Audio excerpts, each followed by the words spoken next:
do I make sure that the LLM is not training on data that either I don't want it to, or that people outside of my company are somehow gaining access to my data that is being used inside of the LLM? Like, right, that's always been a concern, is that area of data privacy with LLMs. And Copilot kind of addresses it, because the way I've been describing it is it kind of creates a walled garden, right? Like, hey, Yep. here is your LLM, here's your generative AI for your business, and it is trained on and works with the data inside of your Microsoft Cloud tenant.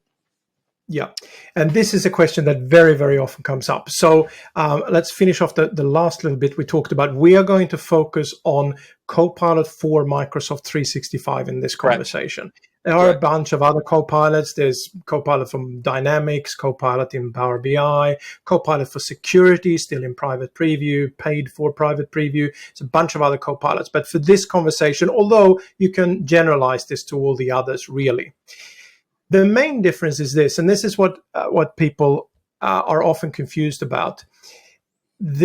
Even with OpenAI's ChatGPT and any of the other sort of public large language model AI models that you're using, they are not changing those models, right? Like if you OpenAI ChatGPT 4.0 Turbo, and you're asking it questions, it's not taking that text and then training the model to make version Turbo Plus next month, right? Like, that is not how that works.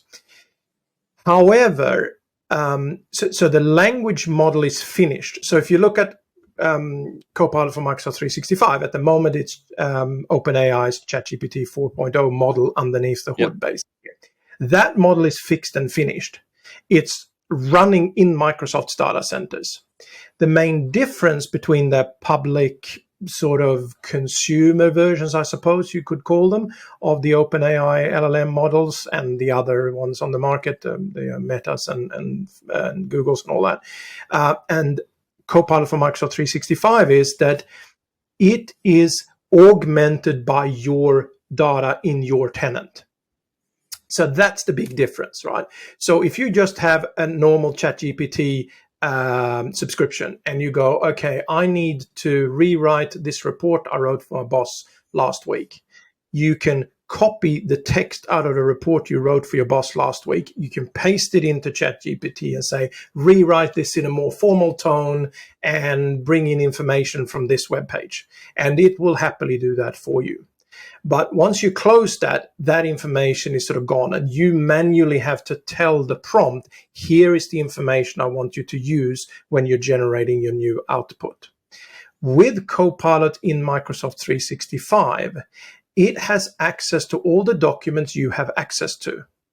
So not only the report you wrote last week, but the report you wrote last year, as long as it's stored in OneDrive or SharePoint, so that or in Exchange email, I suppose, but don't store your reports in email. But anyway, it can go looking at that information. So it can understand a prompt like, based on my last 3 quarterly reports I've written for the boss, produce a draft for this quarter's report. And it will automatically know where to go and look for those documents, grab that information, and then produce the draft. That's the main difference. It has access to your information in there.